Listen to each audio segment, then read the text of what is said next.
पवित्र समय print and YouTube channel की खासियत सामाजिक, आपराधिक, राजनीतिक, धार्मिक और बॉलीवुड।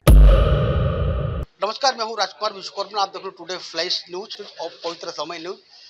एक तरफ जहां पर भारत में तनाव, हिंदुस्तान और पाकिस्तान की जो लड़ाई है उसको लेकर पूरा देश अचिंतित है। पाकिस्तान में आज नारे लग रहे हैं, पाकिस्तान जिंदाबाद नहीं, पाकिस्तान में नारे लग रहे हैं कि जिंदा भाग जिंदा भाग। आज ये दशा आज भारतीय सरकार के भारतीय सैनिकों ने कर दिखाया है। और खासकर इसमें दो बड़ी भूमिका हमारी भारत की दो बेटियां ने, सोफिया कुरैशी और सिंह, एक उन्होंने करके दिखाया है।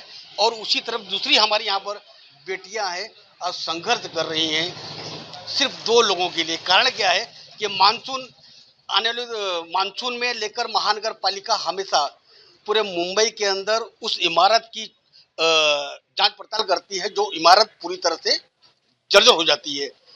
और मानसून ठीक पहले उनको एक नोटिस दिया जाता है कि आप इमारत खाली करें, ये इमारत जर्जर हो गई है, जान जोखिम हो सकता है।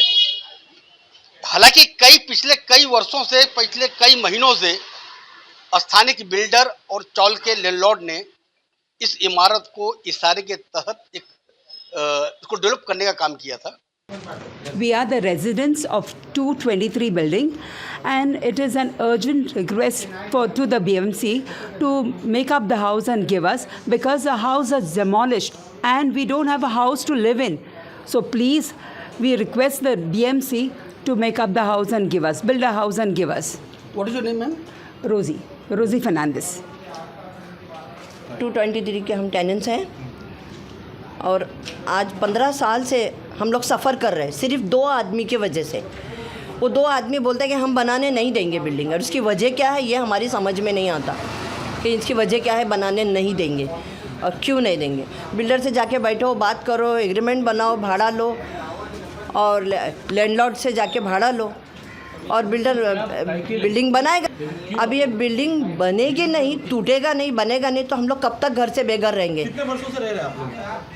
हमको तो 20-25 साल हो गया रहते हुए यहाँ पर। स्ट्रक्चर तो 100 ईयर्स हो गया, पुराना है। C1 में चला गया है, C1 में चला गया ये स्ट्रक्चर, और टूट टूट के खुद ब खुद गिरा भी है। कितने घर गिर गए। अब ये देखो, ये जो है पॉल भाई, ये बीमार है, पैरालाइज के अटैक आ गया। इनके घर में कोई कमाने वाला नहीं है, इनका घर खुद ब खुद सड़ के टूट के दिवक लग के गिर गया है, बराबर है। फिर भी लैंडलॉर्ड ने इनको रेंट दिया। अब ये लैंडलॉर्ड रेंट इनको कब तक देगा? 3 साल से रेंट दे रहा है, और हमको 8 महीना हो गया लैंडलॉर्ड ने रेंट दिया है। 8 महीने का रेंट वेस्ट हो गया क्योंकि बनाने नहीं दे रहे। कुछ ना 15 साल से केस में था, और केस का भी फाइनलाइज हो गया, कोर्ट का भी ऑर्डर आ गया कि बिल्डिंग तोड़ो और बनाओ। कोर्ट के ऑर्डर का भी उल्लंघन कर रहे हैं। कोर्ट के ऑर्डर को भी नहीं मानेंगे तो किसको मानेंगे?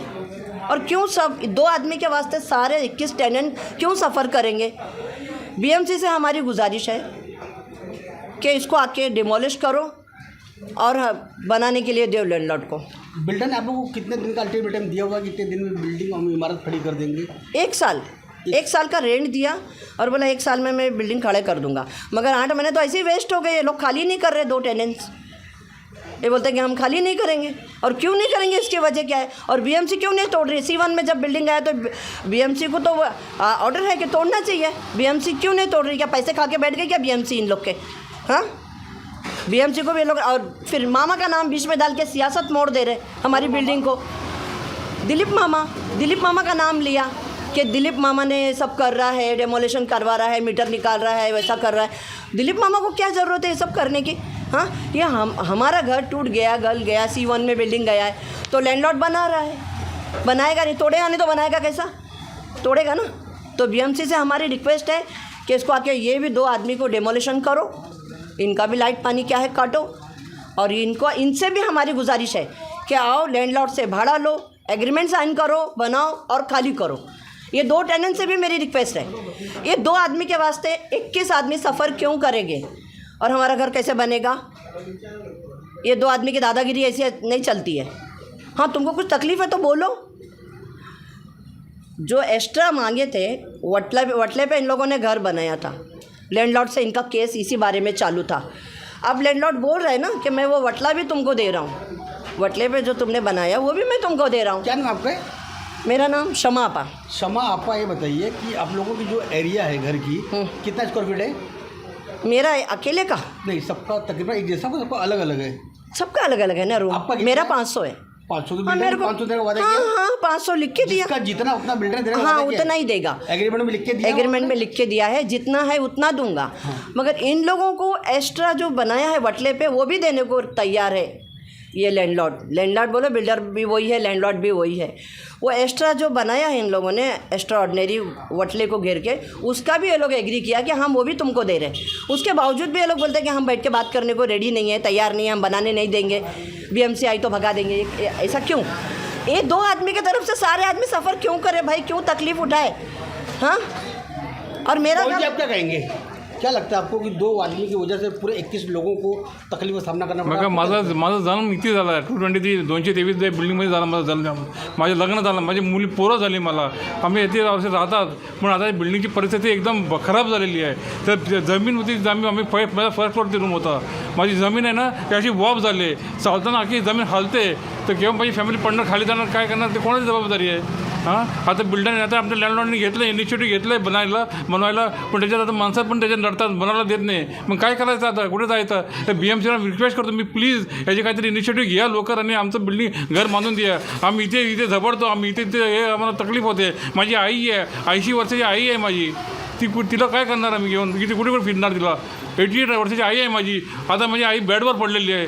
काय करायचं सांगा मला? माझं परिस्थिती अशी आहे, माझा कमवणारी कोण नाही, माझी बायको एकटी काम करते. आप क्या कहेंगे? आप क्या कहेंगे? मेरा घर भी 223 में सबसे नीचे है और घर की कंडीशन इतनी ख़राब है कि हर बारिश में ऐसा लगता है कि अब गिरा के तब गिरा, क्योंकि पानी कभी छत से, कभी ज़मीन से, कभी दीवार से, हर जगह से पानी आता है. तो वो देखते हुए भी हमारे जो लैंडलॉर्ड है उसने एक एग्रीमेंट बना के दिया था कि भाई इमरान भाई आप जितना जल्दी हो सके खाली करो, क्योंकि आपके घर की कंडीशन बहुत ख़राब चल रही है, अंदर से चैनल वैनल सब सड़ चुके हैं. तो उसके हिसाब से उसने मुझे रेंट भी दिया, और रेंट मिलते ही मैंने आसपास के एरिया में बच्चों का स्कूल इधर ही बोल के मैंने एरिया में रेंट दे के, मतलब रूम देख के रेंट पे शिफ्टिंग भी हो गया. तो उसने मेरे को एग्रीमेंट दिया 1 साल का. 1 साल के एग्रीमेंट के हिसाब से मैं रेंट पे रहना चालू किया, लेकिन उसमें से 6 महीने तो ऐसे ही निकल गया. अब अगर इनकी वजह से अगर BMC इनका घर नहीं तोड़ेगी तो लैंडलॉर्ड हमारे को कितने साल तक रेंट देगा? उसका भी कुछ जिम्मेदारी है, मतलब उसका पास लॉस हो रहा है ना. वो जितना जल्दी घर बनेगा तो उसको बेनिफिट मिलेगा. अगर घर टूटेगा ही नहीं, BMC तोड़ेगी नहीं, तो वो नया बना के कैसे देगा? वो क्यों नुकसान झेलेगा? उसको भी तो अपना फ़ायदा देखना है ना, कि घर बना के घर देगा तो फिर हम लोग को भी घर के बदले घर मिलेगा. हम लोग कब किराए पे भटकते रहेंगे? अगर उसने लैंडलॉर्ड ने किराया देना बंद कर दिया तो हम अपनी जेब से कहाँ से देंगे? अगर वो खाली नहीं करेगा, तोड़ेगा नहीं BMC वाला, फिर मजबूरी में हमको भी हमारे घर पे वापस आना पड़ेगा. तो हम लोग वापस आएंगे अगर अपने घर पे रहने के लिए, और फिर अगर खुदा ना करता कुछ एक्सीडेंट होगा तो उसका जिम्मेदार कौन है? हम या BMC? क्योंकि वो 2 फैमिली की वजह से पूरी 21 फैमिली सफ़र कर रही है. तो प्लीज़ मेरी BMC से रिक्वेस्ट है कि जितना जल्दी हो सके वो दोनों से बात कीजिए या डेमोलिश करवाइए उनको.